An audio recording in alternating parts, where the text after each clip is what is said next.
اللہ الحمد للہ والصلاة والسلام علی رسول اللہ وعلی آلہ وصحبہ ومن والاه اللهم انفعنا بما علمتنا وعلمنا ما ينفعنا وزدنا علما رب اشرح لي صدري ويسر لي أمري واحلل عقدة من لساني يفقهوا قولي سبحانك لا علم لنا إلا ما علمتنا إنك أنت العليم الحكيم رب يسر ولا تعسر وتمم بالخير وبك نستعين اعوذ باللہ من الشیطان الرجیم بسم اللہ الرحمن الرحیم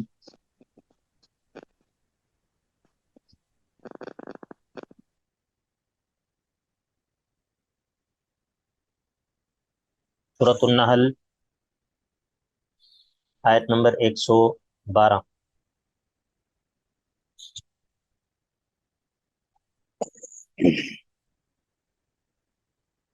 وضرب اللہ مثلا قریة كانت آمنة مطمئنة يأتيها رزقها رغدا من كل مكان فكفرت بأنعم اللہ۔ اللہ ایک بستی کی مثال بیان کرتا ہے کہ جو امن میں تھی، مطمئن تھی، اور اس کا رزق اس کے پاس بڑی آسانی سے ہر جانب سے آتا تھا۔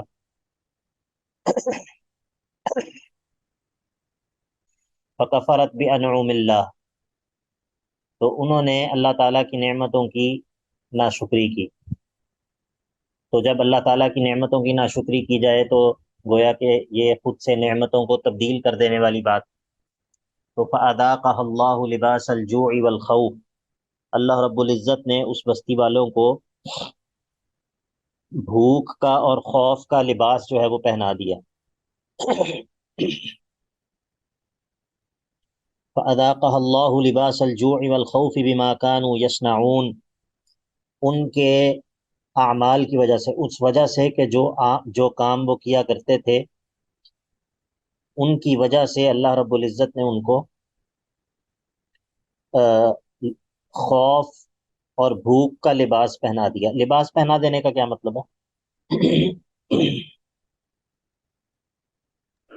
مطلب بھوک اور خوف اور بھوک میں بہت زیادہ، یعنی جیسے لپٹ جاتا ہے بندہ، یعنی ہر بارک اللہ ڈائریکشن سے آنا۔ بارک اللہ فیک۔ تو جس طرح لباس انسان کو یعنی کہ انسان کا احاطہ کر لیتا ہے، انسان لباس کے اندر جو ہے وہ چھپ جاتا ہے، تو اسی طرح یہ مراد ہے کہ گویا کہ جو بھوک اور خوف ہے اس نے ان کو چاروں طرف سے گھیر لیا۔ بارک اللہ فیک۔ فَأَذَاقَهَا اللَّهُ لِبَاسَ الْجُوعِ وَالْخَوْفِ بِمَا كَانُوا يَصْنَعُونَ۔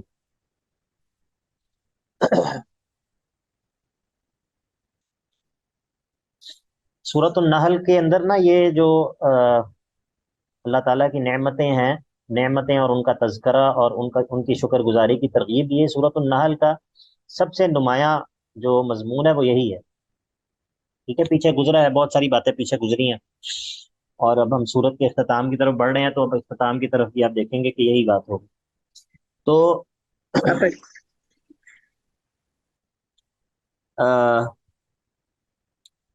اب یہ جو بستی والے تھے، انہوں نے اللہ تعالیٰ کی نعمتوں کی ناشکری کی، تو ان نعمتوں میں سے اب ایک اور بڑی نعمت کا تذکرہ ہوتا ہے کہ جس کی انہوں نے ناشکری کی۔ یا کرام، جب ہم شکر کی بات کرتے ہیں نا، شکر کی بات جب ہم کرتے ہیں، اور خاص طور پہ جب ہم کہتے ہیں اللہ تعالیٰ کی نعمتوں کا شکر ادا کرنا، تو سب سے پہلے ذہن میں کیا چیز آتی ہے؟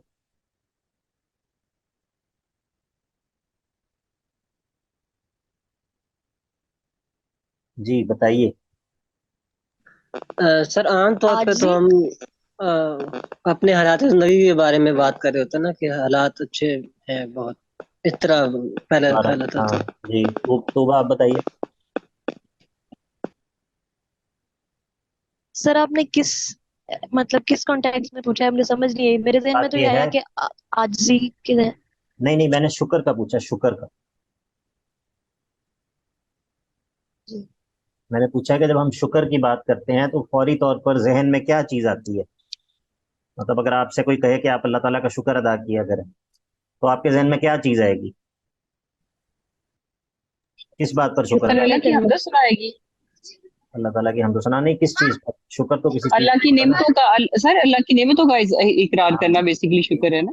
جی جی بالکل. تو نعمت کون سی نعمتیں آپ کے ذہن میں آتی ہیں, یہی تو پوچھ رہا ہوں. سر دنیاوی. دنیاوی نعمتیں, بالکل ایسا ہی ہے جو احسان بھائی نے بھی سر جواب دیا ہے, اور یہ میرا خیال ہے غالباً رقیہ نے بتایا ہے کہ عموماً جو ہے نا, عموماً جب بھی شکر کے بارے میں بات ہوتی ہے تو فوری طور پر جو انسان کا ذہن منتقل ہوتا ہے وہ کن نعمتوں کی طرف منتقل ہوتا ہے. مطلب میری اچھی جاب ہے, میرے پاس گھر موجود ہے, سر چھپانے کی جگہ موجود ہے, مطلب میں کسی کا محتاج نہیں ہوں, وغیرہ وغیرہ, اس طرح کی نعمتیں, صحت ہے الحمدللہ, والدین ہیں وغیرہ. ٹھیک ہے, اور ظاہر ہے کہ یہ نعمتیں ایسی ہیں کہ جن پر اللہ تعالیٰ کا شکر ادا کرنا چاہیے. لیکن لیکن لیکن جو شریعت جب شکر کی بات کرتی ہے, جب شریعت شکر کا تذکرہ کرتی ہے, تو اس میں سب سے پہلے جو نعمتیں ہیں مراد ہیں وہ نعمت دینی نعمتیں مراد ہیں. دنیاوی نعمتوں سے پہلے جن نعمتوں پر اللہ تعالیٰ کا شکر جو ہے وہ مقصود ہے, مطلوب ہے, وہ دنیاوی نعمتوں سے پہلے دینی نعمتیں ہیں کہ جن پر اللہ رب العزت کا شکر بندے سے مطلوب ہے. اور ان دینی نعمتوں میں جو بڑی بڑی نعمتیں ہیں وہ ہدایت ہے, ایمان ہے, اور یہ جتنی بھی چیزیں ہیں, ہدایت, ایمان, قرآن وغیرہ, یہ ہمیں کس کے واسطے سے ملی ہیں؟ نبی کے نبی لیے, صلی اللہ علیہ انبیاء وسلم کے کے لیے. نبی کریم صلی اللہ علیہ وسلم کے واسطے سے. ٹھیک ہے, تو پھر نعمت کبریٰ, سب سے بڑی نعمت کیا ہوئی پھر؟ اللہ کے نبی صلی اللہ علیہ نبی وسلم. کریم صلی اللہ علیہ وسلم. تو یعنی کہ آپ یعنی کہ اللہ کے نبی علیہ الصلوۃ والسلام کے بارے میں نا عموماً ہمارے ذہن سے یہ چیز غائب ہو جاتی ہے, ہمارے ذہنوں میں یہ چیز موجود نہیں ہوتی. یعنی کہ اللہ کے نبی کے بارے میں محبت کے جذبات ہوتے ہیں, اتباع کے جذبات ہوتے ہیں, اور آپ کی جو ہے وہ آپ کی اطاعت کے جذبات ہوتے ہیں, آپ کی سیرت کو پڑھنا, آپ کی حدیث کو پڑھنا وغیرہ, یہ سب چیزیں موجود ہوتی ہیں. لیکن یہ محبت اور اطاعت اور اتباع کے جذبوں کے علاوہ ایک جذبہ جو کہ مطلوب ہے وہ ہے امتنان. امتنان, انسان کا احسان مند ہونا اس نعمت پر, اور اس کو نعمت سمجھنا, اور اس کے بارے میں یہ جذبات ہونا, شکر گزاری کا جذبات ہونا اس نعمت پر. فہم تم؟ جی سر. ہاں, تو اللہ سر اس رب کو ہم العزت کیا نے بولیں کہ آپ نے ورڈ کیا بولا ہے؟ امتنان. امتنان کا مطلب ہوتا ہے شکر گزاری. امتنان. جی سر. امتنان, میم الف میم تا نون الف نون, امتنان کا مطلب ہوتا ہے شکر گزار ہونا. ٹھیک ہے, تو اللہ تعالیٰ نے قرآن مجید کے اندر یہ بات کہی ہے یا نہیں کہی اپنے نبی صلی اللہ علیہ وسلم کے حوالے سے؟ جی سر. جی سر کہیے. ہاں جی, کہاں پر کیا کہا ہے؟ جیسا پہلا کا وہ جو حضرت ابراہیم کی اس بات فیہم رسول منہم, نہیں, واضح وہ یہ والی آیت میں. جہاں پر یہ شاید سورہ آل عمران میں. کیا آیا تھا؟ سر یاد وَلَقَدْ نہیں. مَنَّ الَّذِينَ عَلَى الْمُؤْمِنِينَ, یہ والی آیت ہے اس کا. لقد من اللہ علی لَقَدْ المؤمنین. مَنَّ الَّذِينَ, لقد جی من سر, اللہ اس علی بات فیہم المؤمنین. رسول بالکل منہم. بالکل, بارک اللہ فیکم. لیکن ایک اور آیت بھی ہے, ایک اور آیت بھی ہے جو کہ اس سے بہت زیادہ واضح ہے. وہ آیت ہے دوسرے پارے کے شروع میں, جہاں پر اللہ تعالیٰ فرماتا ہے کہ کما ارسلنا فیکم, رسول منہم یتلو علیہم یہ آیاتک. سورۃ البقرہ کی آیت نمبر 151, 151 اور 152.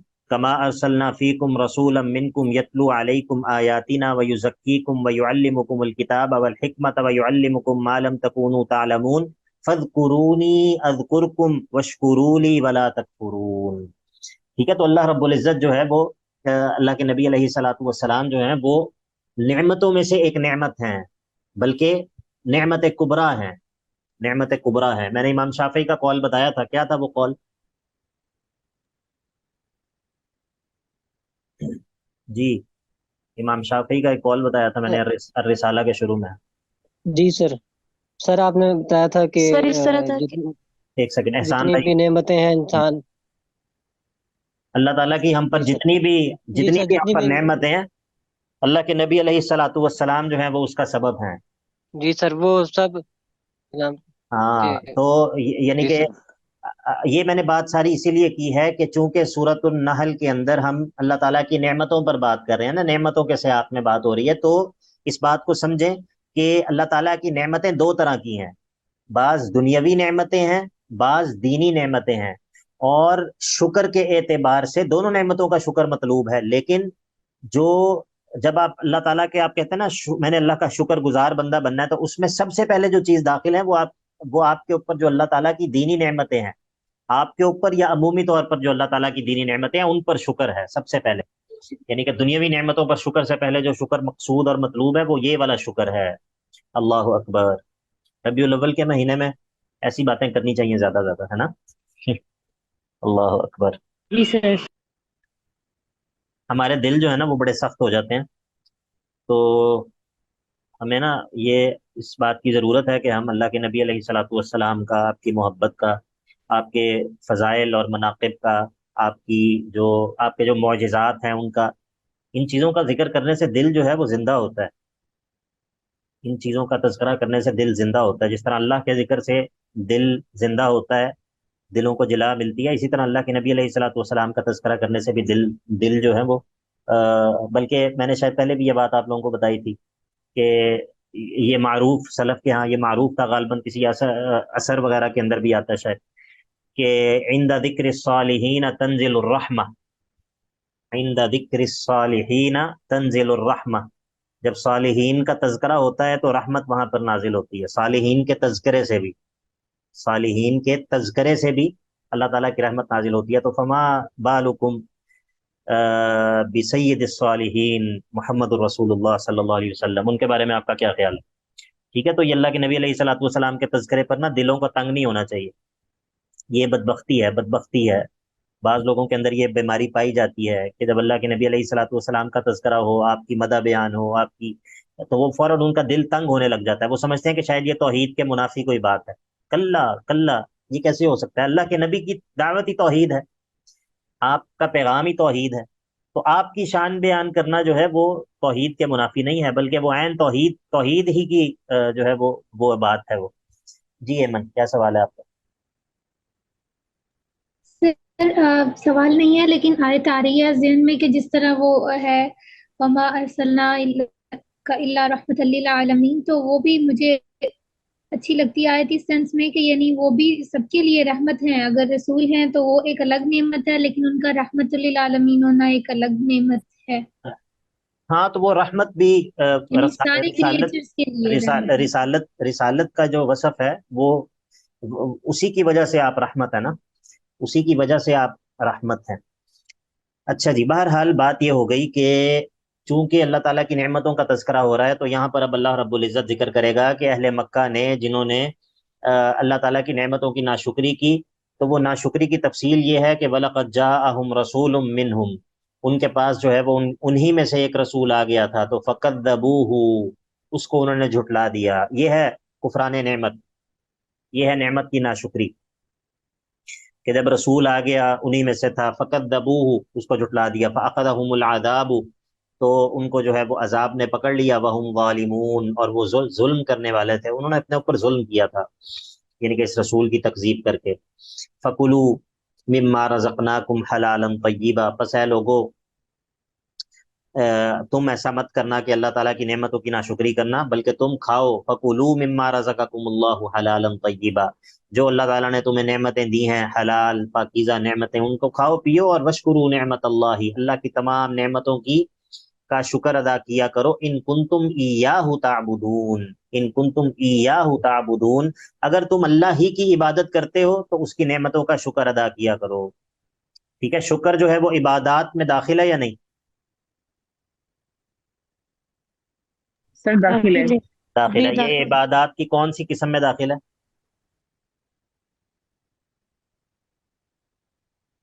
عبادات سر قلبی۔ قلبی عبادات میں، بارک اللہ فیکم۔ اچھا جی، جی سر، اس سے ایک مجھے تھوڑی سی بات کوٹ کرنی تھی، جیسے حضرت داؤد علیہ السلام کے بارے میں نے پڑھا تھا کہ وہ کہتے تھے نا اللہ تعالیٰ سے کہ اللہ تعالیٰ آپ کی مجھ پہ اتنی نعمتیں ہیں کہ مجھے یہ بھی سمجھ نہیں آتی کہ میں اس کا شکر کس طرح سے ادا کروں، تو اللہ تعالیٰ نے کہا تھا یہ چیز سوچنا بھی ایک بہت بڑی بات ہے کہ بالکل صحیح اللہ بات، تعالیٰ کی آپ اتنی نعمتوں کا اعتراف کریں، یہ بھی ایک اس میں بالکل ایسے ہی مطلب ہے۔ یہ بھی ایک اوپر کا لیول ہے، اس کو سوچنا بلکہ یہ ہے کہ اگر انسان جو ہے وہ اللہ تعالیٰ کی نعمت کا شکر بھی ادا کرتا ہے تو یہ خود ایک نعمت ہے جو اس بات کا تقاضا کرتی ہے کہ انسان اس پر بھی اللہ کا شکر ادا کرے۔ ٹھیک ہے، یہ بھی اللہ تعالیٰ کی توفیق ہے، یہ بھی اللہ کی نعمت ہے کہ وہ انسان کو شکر کی توفیق دے دے. ٹھیک ہے، تو یہ ہے. اچھا جی، وشکرو نعمت اللہ ان کنتم ایاہ تعبدون. اب جو ہے وہ اللہ تعالیٰ بیان کرے گا کفار کے رد میں کہ جو اپنی طرف سے چیزوں کو حلال اور حرام قرار دے لیتے تھے. تو اب اللہ تعالیٰ فرماتا ہے انما حرم علیکم. اب چونکہ پچھلی آیت کے اندر یہ کہا نا کہ فکلوا مما رزقکم اللہ حلالا طیبا، تو اللہ تعالیٰ کی نعمتوں کی ناشکری کرنے کا ایک صورت یہ ہے، اللہ تعالیٰ کی نعمتوں کی ناشکری کرنے کی ایک صورت یہ ہے کہ انسان اس کی نعمتوں کو اپنی طرف سے حرام قرار دے، اس کی نعمتوں کو اپنی طرف سے حرام قرار دے. جس چیز کو اللہ تعالیٰ نے حرام قرار نہیں دیا وہ اس کو حرام قرار دے. ٹھیک ہے، تو اسی لیے اللہ تعالیٰ اب کہے گا کہ انما حرم علیکم المیتۃ، بس میں نے تو یہ چیزیں حرام کی ہیں کہ جن کا تذکرہ میں کر رہا ہوں. انما حرم علیکم المیتۃ، میں نے تو بس یہ حرام کی ہیں چیزیں. انما کلمہ حصر ہوتا ہے، یعنی کہ صرف یہ چیزیں ہیں جو میں نے حرام کی ہیں. انما حرم علیکم المیتۃ، میں نے تو تم پر بس حرام کی ہے اللہ نے تم پر المیتۃ مردار، والدم اور خون، بہتا ہوا خون، ولحم الخنزیر اور خنزیر کا گوشت، وما اہل لغیر اللہ بہ، اور وہ چیز کے جس پر غیر اللہ کا نام پکارا گیا ہو اس کو ذبح کرتے ہوئے. تو اس سے جو استثناء ہے، اس سے جو یعنی کہ ان حرمت والی چیزوں سے جو استثناء ہے وہ کس صورت میں ہے؟ فمن اضطر غیر باغ، بس جو کوئی مجبور کر دیا جائے غیر باغن، کہ وہ حد سے تجاوز، وہ چاہنے والا نہ ہو، اس چیز کو چاہنے والا نہ ہو، ولا عادن، اور نہ ہی حد سے تجاوز کرنے والا ہو، تو فإن اللہ غفور الرحیم، تو اس پر کوئی گناہ نہیں ہے، بلکہ اللہ تعالیٰ جو ہے وہ بخشنے والا اور مہربان ہے. لیکن اس کا یہ مطلب نہیں ہے کہ جب مجبور ہو جائے تو وہ جو ہے وہ جتنا مرضی اس کو کھائے اور جتنا مرضی پیے، نہیں. الضرورت تقدر بقدرها، شریعت کا قاعدہ یہ ہے کہ الضرورت تقدر بقدرها، شریعت کا قاعدہ یہ ہے کہ جب آپ کسی چیز کو مجبوری میں اختیار کرتے ہیں تو اس کو اتنا ہی اختیار کیا جاتا ہے جتنی مجبوری ہوتی ہے.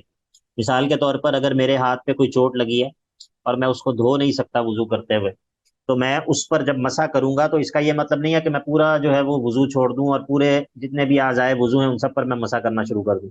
نہیں، بلکہ میں باقی حصہ جو دھو سکتا ہوں اس کو دھوؤں گا، اور جو حصہ جو ہے جو میرے لیے جس کو دھونا نقصان دہ ہو سکتا ہے اس کے اوپر میں مسح کروں گا. ٹھیک ہے، یا جو دیگر یہ ایک مثال ہے صرف، ورنہ یہ عمومی شریعت کا قاعدہ ہے کہ الضرورت تقدر بقدرها، جو ضرورت ہوتی ہے اس کو جتنی اس کی ضرورت ہوتی ہے اسی قدر اس کا استعمال کیا جاتا ہے. فمن استر غیر باغ ولا عاد فإن اللہ غفور الرحیم. اب جو ہے وہ اللہ تعالیٰ اچھا یہ یہاں پر ایک سوال ہے کہ کیا کتا جو ہے وہ حرام ہے یا نہیں ہے؟ جی سر. ٹھیک ہے، لیکن اس آیت کے اندر اس کا ذکر ہے. حرام ہے.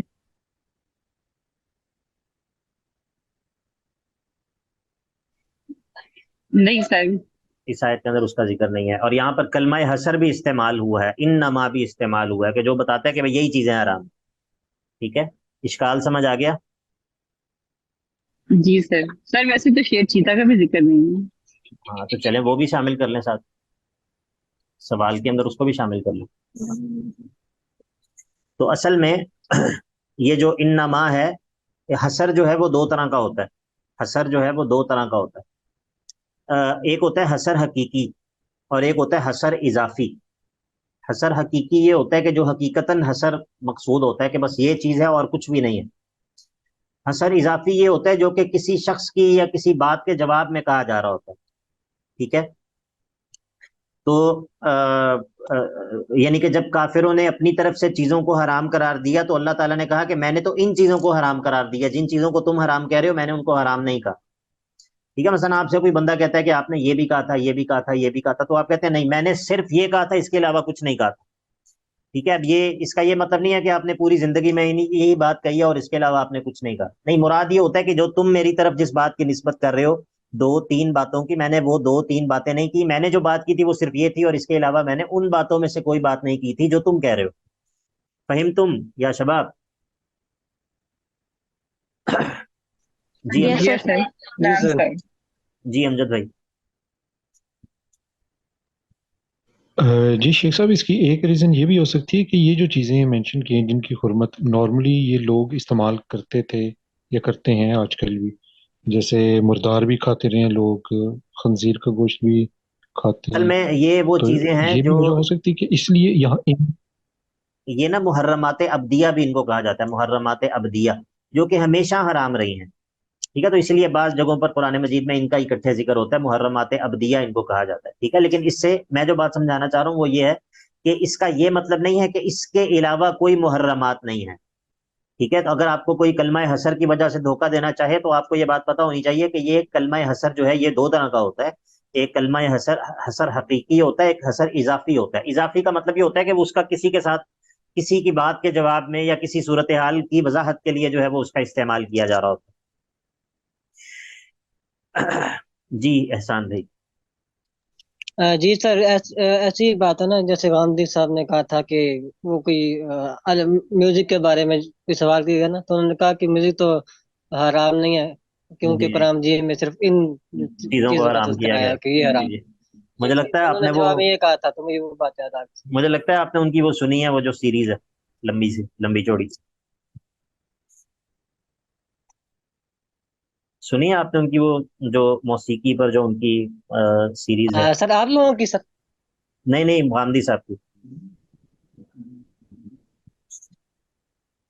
نہیں سر، بس نہیں سر، یہ بس یہی جملے سنے تھے جو میں نے بھی بتائے آپ کو۔ اچھا اچھا، چلیں بچت ہو گئی پھر تو آپ. اچھا جی. ولا تقولوا لما تصف السنتكم الكذب، اے کافرو مت کہا کرو لما تصف السنتكم الكذب، ان چیزوں کو کہ جو تمہاری زبانیں جو جھوٹ بولتی ہیں، تمہاری زبانیں جو جھوٹے وصف بیان کرتی ہیں چیزوں کے، کہ ھذا حلال وھذا حرام، کہ یہ حلال ہے اور یہ حرام ہے. لتفتروا علی اللہ الکذب، تاکہ تم اللہ پر جو ہے وہ افتراء پردازی کرتے ہو، اللہ پر جھوٹ باندھتے ہو. تو ان الذین یفترون علی اللہ الکذب لا یفلحون، کہ بے شک وہ لوگ جو کہ اللہ پر جھوٹ باندھتے ہیں وہ کبھی بھی کامیاب نہیں ہو سکتے. متاع قلیل، دنیا میں ان کو تھوڑا سا مزہ مل جائے گا. ولہم عذاب علیم فی الآخرۃ، اور آخرت میں ان کے لیے جو ہے وہ دردناک عذاب ہوگا. یہ بات کئی دفعہ ہم نے کی ہے کہ تحلیل اور تحریم جو ہے یہ اللہ تعالیٰ کا اختیار ہے، اس میں دخل اندازی نہیں کی جا سکتی.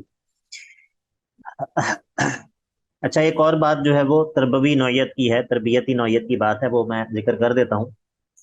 وہ یہ ہے کہ آپ سے بھی لوگ جو ہے نا وہ مسائل پوچھیں گے، آپ سے بھی لوگ مختلف دفعہ مختلف چیزوں میں کہیں گے کہ یہ اس چیز کا کیا حکم ہے، یہ چیز کیسی ہے، یہ چیز کیا ہے. تو ایک بات ہمیشہ یاد رکھیں، اور یہ سلف کا طریقہ تھا کہ وہ حلال اور حرام کہنا اس کے اندر احتیاط کرتے تھے. ہاں اگر تو کوئی آپ سے پوچھے زنا کے بارے میں، شراب کے بارے میں، جھوٹ کے بارے میں، مطلب اس طرح کی جو چیزیں ہیں یا جن کی حرمت بالکل قطعی ہوتی ہے، یا جو یعنی کہ جن چیزوں کی حرمت بالکل واضح ہوتی ہے، تو اس کے بارے میں تو آپ یہ بات کہہ دیا کریں کہ یہ حرام ہے، ٹھیک ہے، یا اس طرح. لیکن کوشش یہ کریں کہ ایسی چیزیں کہ جن کے بارے میں قطعی طور پر آپ کو معلوم نہیں ہے، اس کے بارے میں یہ لفظ استعمال کرنے سے بہت بچیں. اس کے بارے میں آپ یہ کہیں کہ میں اس کو مناسب نہیں سمجھتا، یا میں اس کو یہ پسندیدہ چیز نہیں ہے، یہ اچھی چیز نہیں ہے، ایسا نہ کرنا جو ہے وہ مناسب ہے، اس کو نہیں کرنا چاہیے، اس کو چھوڑ دینا چاہیے وغیرہ، ایسی تعبیر استعمال کرنی چاہیے. اور یہ حلال اور حرام اس طرح قطعیت کے ساتھ جو ہے یہ تعبیر استعمال کرنے سے احتیاط کرنی چاہیے، ٹھیک ہے. یہ ورع کا تقاضا یہ ہے، ورع کا تقاضا یہ ہے کہ انسان اس چیز کو، کیونکہ یہ جو ہے یہ ایک بڑی چیز ہے، کسی چیز کو حلال یا حرام قرار دینا یہ ایک ذمہ داری ہے، یہ ایک رسپانسبلٹی ہے، تو انسان کو اس میں محتاط ہونا چاہیے. اور جس قدر انسان کا علم بڑھتا ہے وہ اسی قدر اس معاملے میں محتاط ہوتا ہے، اور جس قدر انسان جاہل ہوتا ہے وہ اسی قدر ان معاملات میں کیا ہوتا ہے، منہ پھٹ ہوتا ہے. وہ اسی قدر جو ہے نا وہ جلدی جو ہے وہ حکم پر پہنچتا ہے، جو بندہ جس قدر جاہل ہوتا ہے، ٹھیک ہے. تو علم جو ہے وہ بہت گہرا ہے، علم کے اندر بہت ساری جو ہے وہ چیزیں ایسی ہیں جو کہ قطعی نہیں ہوتی ہیں، جن چیزوں کے اندر بہرحال کوئی احتمالات موجود ہوتے ہیں. تو اسی لیے انسان کو چاہے وہ حلال اور حرام کا معاملہ ہو، اور اسی طرح فقہی معاملات میں بھی، فقہی احکام میں بھی، کہ ہم نے ایک چیز سنی ہوتی ہے اپنے بڑوں سے، اپنے علماء سے، ہم اپنے ماحول کے اندر ہم نے ایک چیز جو ہے وہ سنا ہوتا ہے کہ یہی درست طریقہ ہے. تو ہم جب کسی اور کو کسی اور طریقے سے عمل کرتے دیکھتے ہیں تو ہم فوراً قطعیت کے ساتھ یہ قرار دیتے ہیں کہ تمہارا عمل جو ہے وہ سنت کی مخالفت ہے. حالانکہ بہت مرتبہ ایسا نہیں ہوتا، بہت مرتبہ ایسا نہیں ہوتا. بہت مرتبہ ایسا ہوتا ہے کہ جو بندہ دوسرا عمل کر رہا ہوتا ہے اس کے پاس جو ہے وہ مضبوط ایک بنیاد موجود ہوتی ہے، اس کے پیچھے ایک فقہی روایت موجود ہوتی ہے، پوری ایک امت کے اندر ایک مضبوط موقف ہوتا ہے، تو ہم صرف اس بنیاد پہ انکار کرنا شروع کر دیتے ہیں کہ بھئی چونکہ ہم نے اپنے علماء سے آج تک یہ سنا ہے تو یہی عین برحق عین حق ہے، حالانکہ ایسا نہیں ہوتا، حالانکہ ایسا نہیں ہوتا، ٹھیک ہے، بہت مرتبہ ایسا ہوتا ہے۔ تو یہ ان چیزوں کو طالب علم کو ان چیزوں کو سمجھنا چاہیے تاکہ وہ عوام کے مستوی سے، عوام کے لیول سے بلند ہو، اس کی فکر جو ہے وہ وسیع ہو، اس کی سوچ جو ہے وہ وسیع ہو، وہ عوام کی طرح نہ ہو۔ وَعَلَى الَّذِينَ هَادُوا حَرَّمْنَا مَا قَصَصْنَا عَلَيْكَ، اور رہے وہ لوگ کہ جو یہودی تھے ان پر ہم نے حرام کی تھیں وہ چیزیں کہ جو ہم نے آپ پر بیان کی ہیں۔ یہ سورۃ الانعام میں ایک بیان کی ہیں، آیت نمبر 142 146 میں، سوری 146 میں۔ وَعَلَى الَّذِينَ هَادُوا، اور رہے وہ لوگ کہ جو یہودی تھے، حرمنا ہم نے حرام کی تھی ان پر، ما قصصنا علیک وہ چیزیں جو ہم نے آپ پر بیان کی ہیں، من قبل اس سے پہلے، وما ظلمناہم اور ہم نے ان پر ظلم نہیں کیا تھا، ولکن کانوا انفسہم یظلمون، بلکہ وہ جو تھے وہ خود ہی اپنے آپ پر ظلم کیا کرتے تھے، یعنی کہ وہ جو ہے وہ اللہ تعالیٰ کی نافرمانی کا ارتکاب کرتے تھے، تو اس کے نتیجے میں ان کو اوپر سزا کے طور پر بہت ساری چیزیں جو ہیں وہ حرام کر دی گئی تھی عقوبت کے طور پر۔ ثم ان ربک للذین عملوا السوء بجہالۃ، اور پھر آپ کا رب جو ہے، ثم ان ربک پھر آپ کا رب اے نبی صلی اللہ علیہ وسلم، للذین عملوا السوء بجہالۃ ان لوگوں کے لیے جو کہ اپنی جہالت کی وجہ سے غلط عمل کر جاتے ہیں، گناہ کر بیٹھتے ہیں۔ گناہ کرنا بذات خود جہالت ہے، اس کا یہ مطلب نہیں ہے کہ اگر ایک انسان کو نہ پتہ ہو اور پھر وہ گناہ کرے تو اس صورت میں یہ ہے، نہیں، گناہ جیسے بھی انسان کرتا ہے وہ گویا کہ وہ جہالت کی وجہ سے ہی کرتا ہے، ٹھیک ہے۔ تو ثم ان ربک للذین عملوا السوء بجہالۃ، تو پھر ان لوگوں کے لیے کہ جو برائی کا ارتکاب کر بیٹھتے ہیں اپنی جہالت کی وجہ سے، ثم تابوا من بعد ذلک واصلحوا، پھر وہ توبہ کر لیتے ہیں اس کے بعد، واصلحوا اور اپنے حال کی اصلاح کر لیتے ہیں، تو ان ربک من بعدها تو بے شک آپ کا رب اس کے بعد، یعنی کہ ان کے توبہ کر لینے کے بعد، ان کے اصلاح کر لینے کے بعد، لغفور الرحیم بہت ہی بخشنے والا اور بہت ہی مہربان ہے، یعنی کہ وہ جب گناہوں کے بعد وہ جیت ہوگا۔ جی سر، برائی جو ہے وہ خود ہی جہالت ہے، لیکن یہاں پر جہالت کا الگ سے ذکر کرنے کا مطلب برائی جس بھی طرح سے کی جائے، جانتے بوجھتے یا پھر نہ جانتے ہوئے، جی جہالت کی بنا پر، یا پھر مطلب آپ کو پتا ہو کہ آپ غلط کر رہے ہیں، تو وہ جہالت ہی ہے، لیکن یہاں پر الگ سے جہالت کا مطلب مینشن کرنے کی کوئی وجہ؟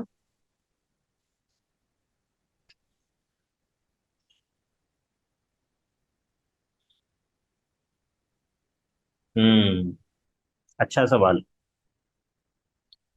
چلیے آگے۔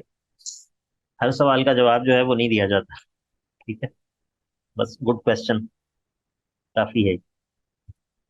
ان ابراہیم کان امتا قانتا للہ حنیفا، اب جو ہے وہ اللہ رب العزت بعد اس کے کہ اللہ تعالیٰ نے تذکرہ کیا اپنی دنیاوی نعمتوں کا بھی، اپنی اخروی نعمتوں کا بھی، اور اللہ رب العزت نے ان لوگوں کا تذکرہ کیا کہ جنہوں نے اللہ تعالیٰ کی نعمتوں کی ناشکریاں کی تھیں اور ان کے انجام کا تذکرہ کیا۔ اب جو ہے وہ اللہ رب العزت ایک ایسی شخصیت کا تذکرہ کرے گا جو کہ شکر کے اندر جو ہے وہ قدوہ ہے، شکر کے اندر قدوہ ہے، شکر کے اندر رول ماڈل ہے، شکر کے اندر جو ہے وہ اسوہ ہے، نمونہ ہے، ٹھیک ہے، شاکر شاکر شاکرا لانعمہ۔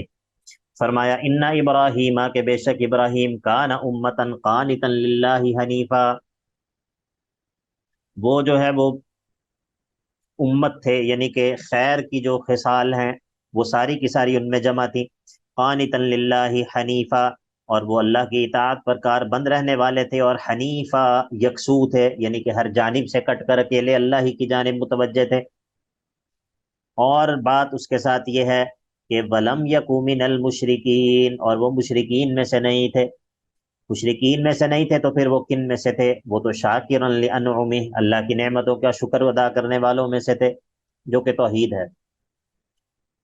شاکرا لانعمہ اجتباہ وہداہ الی صراط مستقیم، ان کو اللہ تعالیٰ نے چن لیا تھا، پسند کر لیا تھا، وہداہ اور ان کی رہنمائی کی تھی، الی صراط مستقیم، صراط مستقیم کی طرف۔ یہاں پر کیوں تذکرہ کیا ابراہیم علیہ السلام کا؟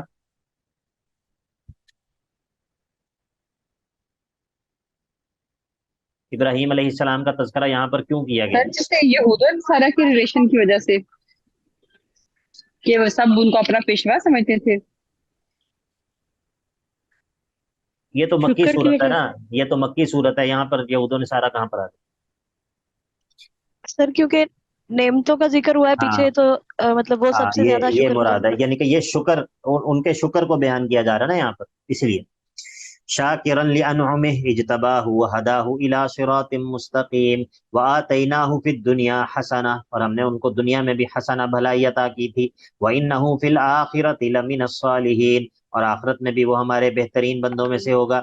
ثم اوحینا الیک، اے نبی صلی اللہ علیہ وسلم، پھر ہم نے آپ کی طرف بھی یہ وحی کر دی کہ ان اتبع ملت ابراہیم حنیفا، کہ آپ اتباع کیجئے، کس کی اتباع کیجئے؟ ملت ابراہیم کی اتباع کیجئے۔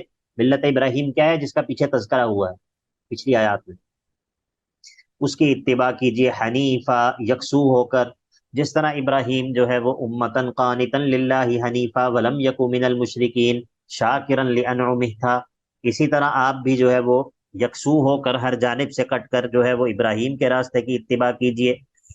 وما کان من المشرکین، اور وہ جو ہے وہ مشرکین میں سے نہیں تھے۔ اب جو ہے وہ اللہ تعالیٰ بیان کرتا ہے کہ جو یہود ہیں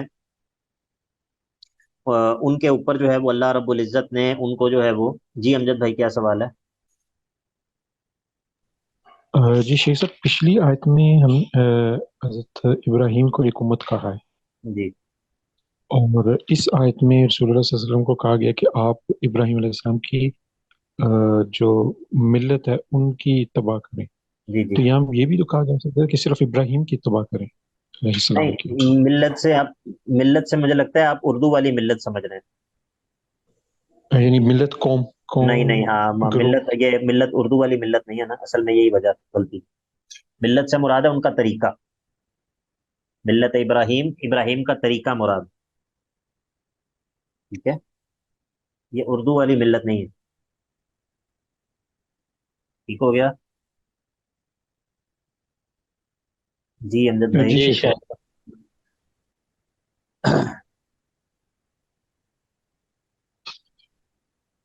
جی توبہ۔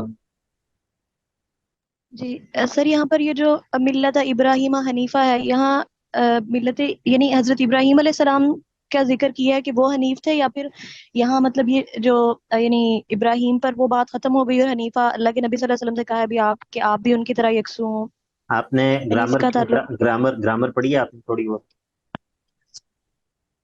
جی پڑھی ہے نا؟ اب یہ بتائیے ملت ابراہیم، یہ کون سا یہ مرکب ہے ملت ابراہیم؟ سر ابھی مرکبات نہیں پڑھے ہم نے. اچھا، سر یہ مرکب اضافی ہے؟ مرکب اضافیات دیکھ لیں، انہوں نے پڑھے ہوئے ہیں اور آپ نے نہیں پڑھے ہوئے، ایک ہی کلاس میں دونوں۔ سر نہیں سر، وہ ہم فرسٹ سے 4 میں شفٹ ہوئے ہیں نا، تو انہوں نے سیکنڈ اور تھرڈ سیمیسٹر پڑھا ہے، ہم نے نہیں پڑھا. اچھا چلیں، ہم نے جمپ لگایا ہوا ہے سر، فرسٹ سے 4 کے اندر. چلیں کوئی بات نہیں، کوئی بات نہیں۔ تو ملت ابراہیم یہ مرکب اضافی ہے، ٹھیک ہے، جس میں کا کی کے کا معنی آتا ہے عموماً اردو میں، وہ مرکب اضافی ہوتا ہے، ابراہیم کی ملت۔ اور جو حنیفہ جو ہے، حنیفہ یہ منصوب ہے، اس کے آخر میں یعنی کہ 2 زبر ہے نا، سر تو یہ جو ہے یہ اس کا سر حال تعلق، ہے؟ ہاں جی، یہ بن رہا ہے، حال بن رہا ہے، جی ٹھیک ہے۔ تو یہ ملت ابراہیم کے ساتھ بھی اس کو تعلق بنایا جا سکتا ہے اس کا، لیکن بہتر یہ ہے کہ اس کا تعلق اتبع کے اندر جو انتا ضمیر مفعول کی ہے اس کے ساتھ اس کو بنایا جائے کہ آپ اتباع کیجئے یکسو ہو کر ملت ابراہیم کی، ٹھیک ہے، اتباع کیجئے یکسو ہو کر ملت ابراہیم کی۔ اگر ملت ابراہیم کے ساتھ بھی اس کا تعلق جوڑنا چاہیں تو پھر جوڑ سکتے ہیں، کوئی یعنی کہ گرامیٹیکلی پاسبل ہے، لیکن زیادہ بہتر معنی مجھے وہ لگتا ہے، ٹھیک ہے، کہ آپ یکسو ہو کر ملت ابراہیم کی اتباع کیجئے۔ وما کان من المشرکین، اور وہ جو ہے وہ مشرکین میں سے نہیں تھے۔ انما جعل السبت علی الذین اختلفوا فیہ، یہ جو انبیاء کے واقعات ہوتے ہیں نا قرآن مجید میں، انبیاء کے واقعات، انبیاء کے تذکرے، یہ بہت ہی زیادہ تأمل کے اور بہت ہی زیادہ غور و فکر کے کا تقاضا کرتے ہیں، ٹھیک ہے، اور یہ قرآن کا قاری جو ہے، قرآن کو پڑھنے والا، اس کو چاہیے کہ ان کے اندر خوب غور کرے، ان کے اندر بہت زیادہ اسباق ہوتے ہیں، انبیاء کے تعامل میں لوگوں کے ساتھ بھی، اور انبیاء کے تعامل میں اللہ کے ساتھ بھی، اللہ رب العزت کے ساتھ بھی، انبیاء کی دعاؤں میں، ان کا اللہ تعالیٰ کے ساتھ تعلق میں ان کا اعمال القلوب میں ان کا کیا معاملہ تھا۔ اب دیکھیے اللہ تعالیٰ نے اپنے انبیاء کے بہت ساری جگہوں پر ان کے اعمال القلوب پر ان کی تعریف کی ہے، مثلا جس طرح شاکرا لانعمہ، یہ ابراہیم علیہ السلام کی تعریف ہے ایک ایسے عمل پر جو کہ قلبی عمل ہے نا، شکر جو ہے وہ قلبی عمل ہے، ٹھیک ہے۔ تو اسی طرح آپ پورے قرآن کے اندر جگہ جگہ آپ کو یہ چیز نظر آئے گی۔ تو انبیاء جو ہیں وہ عبودیت کے اندر اللہ تعالیٰ کی، یعنی کہ جہاں پر انبیاء جو ہیں وہ دیگر چیزوں میں ہمارے لیے قدوہ اور آئیڈیل ہیں، اسی طرح ان چیزوں کے اندر بھی انبیاء جو ہے وہ کیا ہے، نمونہ ہیں کہ وہ یعنی کیف کانوا یعاملون اللہ، کیف کانوا یعنی فی معاملتہم مع اللہ، ان کا اللہ تعالیٰ کے ساتھ معاملہ جو ہے وہ کیسا تھا، وہ کون سے قلبی جو معانی ہیں وہ جن کے ذریعے وہ اللہ تعالیٰ کی عبادت کر رہے ہوتے تھے، صبر بھی ہے، شکر بھی ہے، اس طرح اور باقی جو چیزیں ہیں، ٹھیک ہے۔ تو انبیاء کے قصے جو ہیں ان کے اندر خاص تأمل کرنا چاہیے قرآن مجید پڑھنے والے کو۔ انما جعل السبت علی الذین اختلفوا فیہ، ہم نے ہفتے کے دن کی جو تعظیم ہے وہ تو مقرر کی تھی ان لوگوں پر کہ جو اس کے بارے میں اختلاف میں پڑے ہوئے تھے۔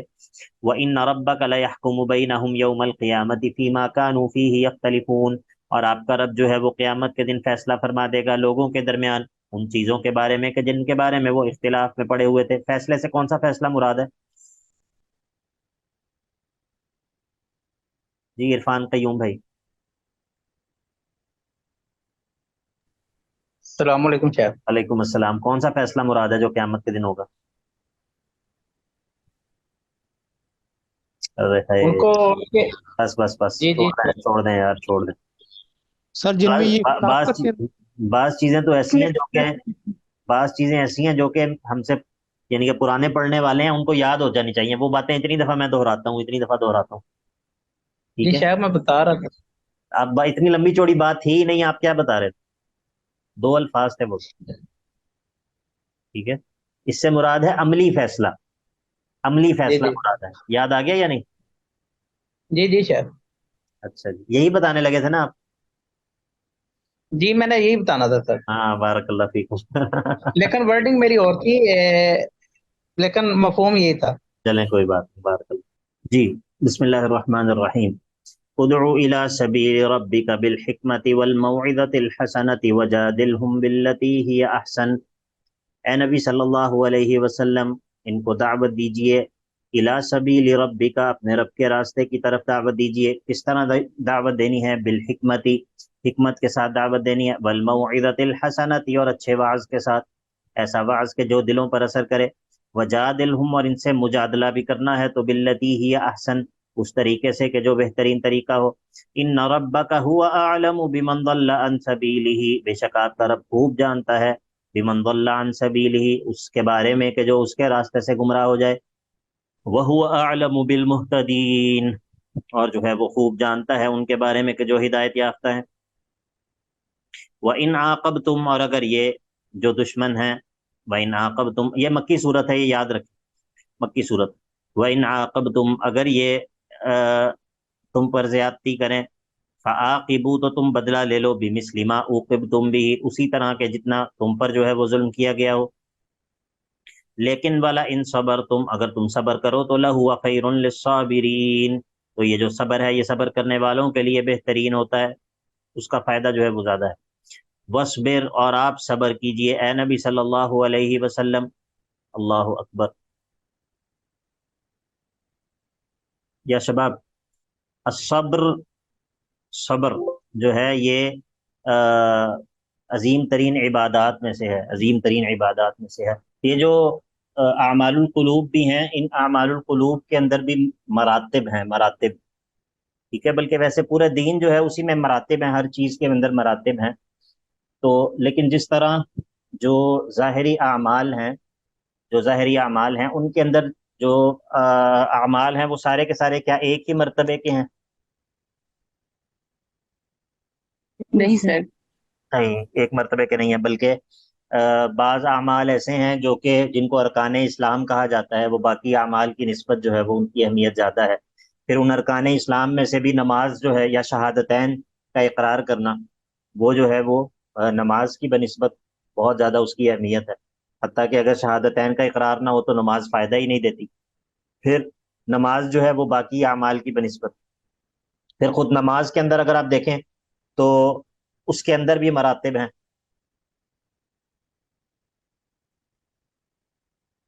جس طرح کہ عصر کی نماز ہے، ٹھیک ہے، تو یہی معاملہ اعمال القلوب کے اندر بھی ہے، یہی معاملہ اعمال القلوب کے اندر بھی ہے کہ بعض اعمال جو ہے وہ بالکل مرکزی نوعیت کے ہیں، ان کی اہمیت جو ہے وہ دیگر کی بنسبت بہت زیادہ ہے.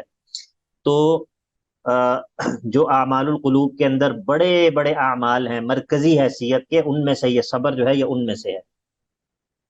ٹھیک ہے، میں نے آپ کو بتایا تھا کہ بعض لوگوں نے سلف میں سے یہ بات کہی ہے کہ الدین نصفہ صبر و نصفہ شکر. ٹھیک ہے، اور اسی طرح قرآن مجید کے اندر 4 جگہ پہ یہ بات آئی ہے، ان فی ذلک لآیات لکل صبار شکور، لکل صبار شکور.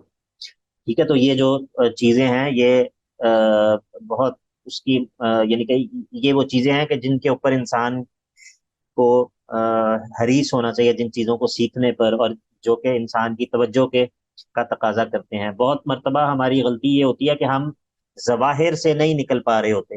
ہماری ساری جو جدوجہد ہوتی ہے، ہماری جو کوشش ہوتی ہے، سیکھنا ہوتا ہے، وہ ظواہر کے ارد گرد گھوم رہا ہوتا ہے، چیزوں کی ظاہری حیت، چیزوں کا ظاہر کس طرح خوبصورت بنایا جائے، چیزوں کی ظاہری اعمال کا ظاہر کس طرح سنوارا جائے.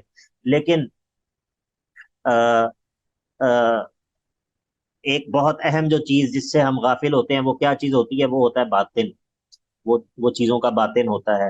اور اعمال میں جو تفاوت ہے، لوگوں کے ظاہری اعمال میں بھی جو تفاوت ہے، اس کی بنیاد کیا ہوتی ہے؟ اس کی بنیاد باطن ہوتا ہے، باطن کی کیفیت ہوتی ہے. 2 لوگ جو کہ ایک ہی صف میں اکٹھے کھڑے ہو کر نماز پڑھتے ہیں، ایک جتنی رکعتیں پڑھتے ہیں، ایک طرح سے نماز پڑھتے ہیں، ایک شخص کو وہ اس کی نماز جو ہے وہ اوپر آسمانوں پر عرش معلیٰ تک اس کو پہنچا دیتی ہے، اور دوسرا شخص جو ہے وہ اس کے منہ پر وہ نماز دے ماری جاتی ہے.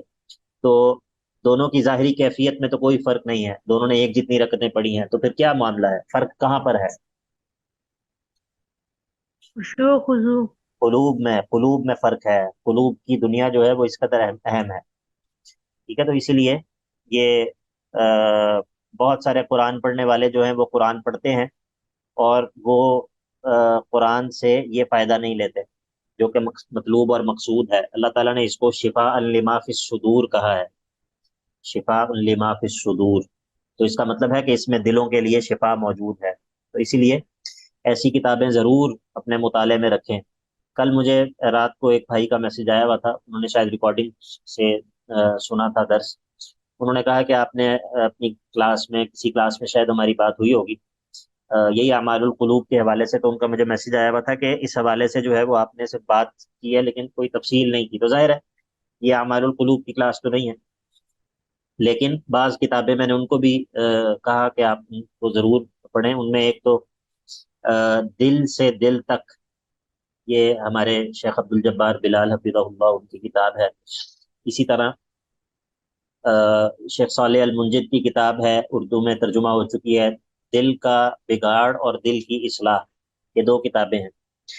ایک دل کی بگاڑ، اس کے اندر جو ہے وہ امراض القلوب ہیں، امراض القلوب، اور ایک دل کی اصلاح جس کے اندر کیا ہیں؟ اعمال القلوب ہیں. اور اسی طرح جو ہے وہ شیخ امین اللہ پشاوری کی الفوائد. ٹھیک ہے، تو یہ اس طرح اور بھی مدارج السالکین کہہ رہا ہوں میں، منہاج القاصدین کی جو ہے وہ ترجمہ ہوا ہے، مختصر منہاج القاصدین کے نام سے. تو یہ اس طرح کی کتابیں جو ہیں وہ ایک مسلمان، اسی طرح دوائے شافی ابن قیم کی، ٹھیک ہے، یہ وہ کتابیں ہیں جو کہ آپ لوگوں کو مستقل زیر مطالعہ رکھنی چاہیے، مستقل، تاکہ انسان جو ہے وہ اس کا دل جو ہے وہ غافل نہ ہو، وہ حقائق ایمان سے جو ہے وہ حقائق ایمان کو سیکھے. تو سچی بات یہ ہے کہ اگر ایک دفعہ انسان ایمان کی لذت چکھ لیتا ہے اس طریقے سے، تو پھر اس کو یعنی کہ پھر اس کو محسوس ہوتی ہے، ایمان کی حلاوت محسوس ہوتی ہے اور ایمان کی مٹھاس محسوس ہوتی ہے. اللہ تعالیٰ ہم سب کو نصیب کرے. شیخ ان کی پی ڈی شیخ ایف ہے؟ آپ نے یہ ہاں جی یار، یہ بڑا مسئلہ P D F P D F شیخ ان کی ہے؟ پی ڈی ایف ہر کتاب کی اب آپ کو مل جاتی ہے، ہر کتاب کی پی ڈی ایف آپ کو مل جاتی ہے. ٹھیک ہے، جتنی کتابوں کا میں نے نام لیا یہ سب پی ڈی ایف کے اندر مجھے امید ہے کہ موجود ہوں گی. لیکن اگر آپ کتاب خریدیں تو زیادہ بہتر ہے. ٹھیک ہے، لیکن بہتر تو ہے، لیکن اگر آپ پی ڈی ایف بھی ڈاؤن لوڈ کرنا چاہیں تو پی ڈی ایف بھی میسر ہوگی. میں انشاءاللہ گروپ کے اندر میسج کر دوں گا نام کتابوں. شیخ آپ نے یہ عبد الجبار بلال کا نام لیا ہے، یہ آپ کے استاد؟ کس کا نام لیا ہے؟